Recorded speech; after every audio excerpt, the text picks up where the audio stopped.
may or may not know that each month I pick one topic from requests made by my highest tier patrons and make a video about it. This month I want to combine 2 of September's video requests into one. I know, I'm criminally behind. Patron Jamie asked for me to cover the Pokemon Gold and Silver soundtracks, and longtime patron Bobby Jane DeForge requested a How to Build a Pokemon Encounter song video. So, in order to make sure that they're both just slightly disappointed, I'm going to take a look at the top 5 characteristics of battle music from the second generation Pokemon games. Number 1. The first and most obvious characteristic that all Pokemon battle music shares is that 2-bar chromatic 16th note noise barrage. It may be a surprise to you that composer Junichi Masuda wrote a new version of this intro for each of the encounter themes in these games. It certainly surprised me when I first found that out because they all achieve such a similar musical effect.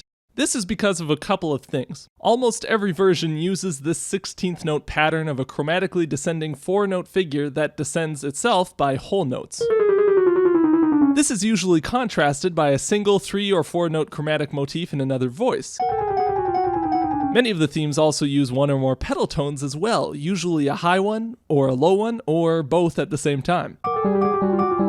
These pedal tones are sometimes contrasted by a slower, chromatically descending line, as you can see in the offbeat bass notes in the Gym Leader battle theme.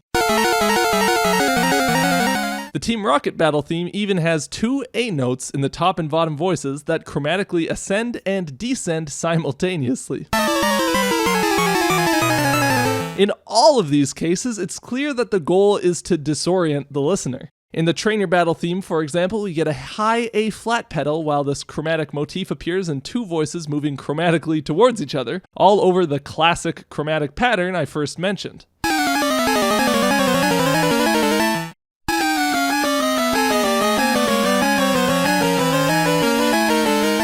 That's hard to parse. Or take the Wild Pokemon theme. Even though the Game Boy Color sound chip could only produce 3 notes at once, it kind of implies 5 different voices. An F pedal in the bass, a chromatically falling line starting on D, our classic pattern starting on C, a static chromatic motif moving up to contrast the 2 falling lines, and a high G pedal note to top it all off.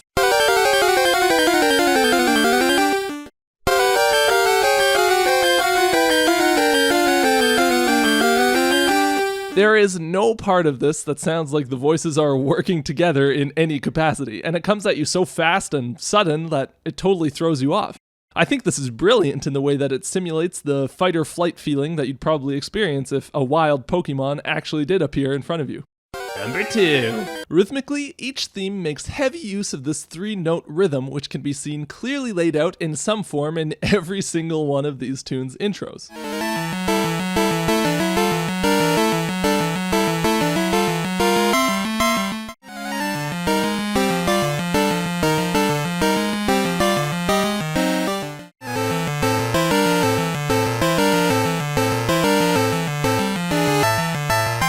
Besides this, it also seems to be the rhythmic basis for each main melodic statement. See how it's used either directly in the melody in the Team Rocket, Trainer, or Wild Pokemon battle themes.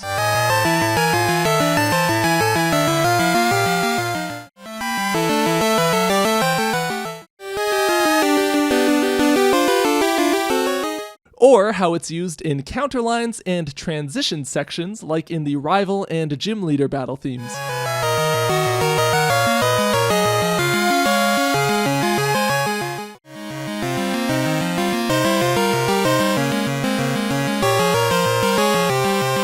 You can also find this rhythm implied by this type of bass figure, which we see in the Gym Leader, Rival, and Team Rocket battle themes.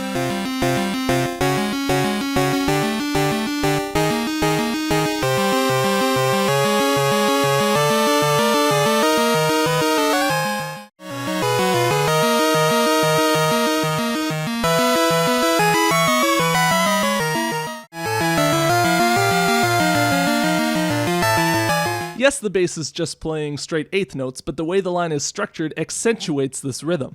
Speaking of bass figures, this leads us to number 3. Each encounter theme uses a distinct style of bass line which gives them all the same kind of drive. The majority of the time each tune uses this vaguely disco-sounding 8th note bass line, either jumping from the root of the chord to the 5th, or vice versa. It's simple, but it definitely gets the job done, establishing the harmony of each bar clearly without getting in the way of the busy upper voices.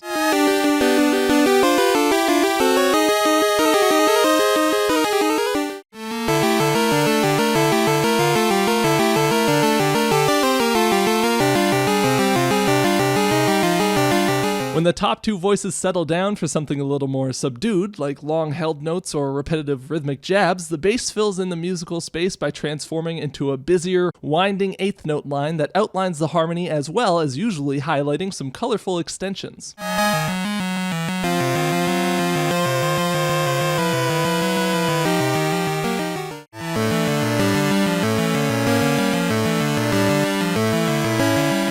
These flat ninths outlined by these bass figures actually bring us to our next point. Number 4. The battle themes in Pokemon Gold and Silver are all excellent examples of how to use Phrygian harmony effectively. Phrygian, and its hallmark flat second scale degree, is one of the most unwieldy modes, being too dark sounding for most musical situations, but not quite dark enough for really out there spooky or dissonant stuff, which tends to use Locrian or diminished sounds, or just jump right into full atonality. Usually, the Phrygian mode gets relegated to stock Spanish sound duty.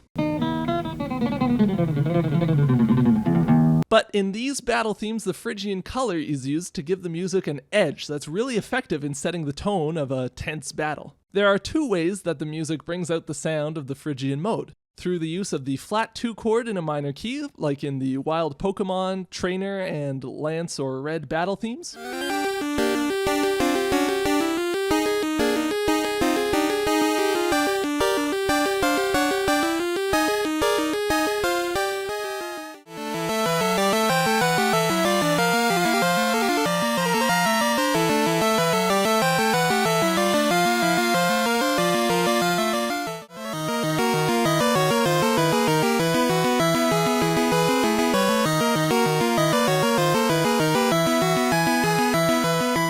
And by using the flat second scale degree over the tonic minor chord, like in the Gym Leader, Rival, and Team Rocket battle themes.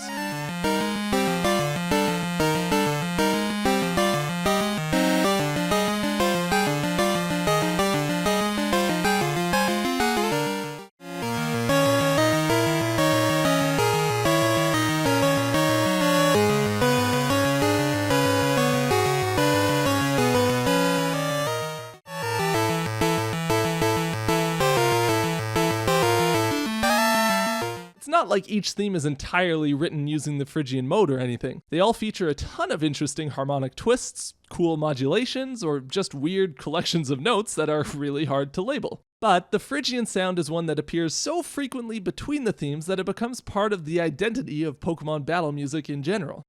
Now, finally, Number 5. This last one is a little harder to categorize than the others, but it's just as important. Junichi Masuda knows when the music has to take a break. Yes, these are battle themes, and they're supposed to be intense, but if it was all pounding bass lines and dark Phrygian harmony all the time, it would eventually just devolve into noise. In each of these themes, you'll find at least one spot where the music brings the energy down to a simmer with half or whole note melodies and lighter, less dissonant harmony before using that space that it creates to ramp up tension to a climax. Here, listen to these and see what I mean.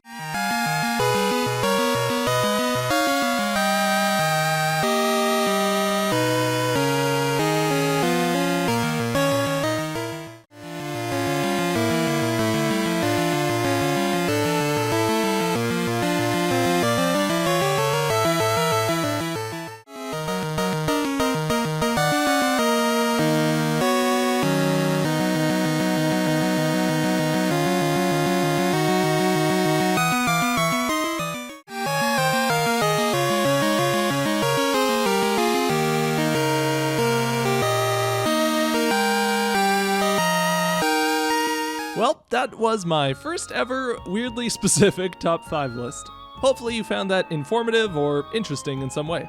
If you want to follow me on Twitter, you can find me at 8-Bit Music Theory, and if you'd like to support this channel, you can check out my Patreon page here. Thanks again to patrons Jamie and Bobby Jane DeForge for the suggestions. Thanks to you all for watching, and I'll see you all in the next one.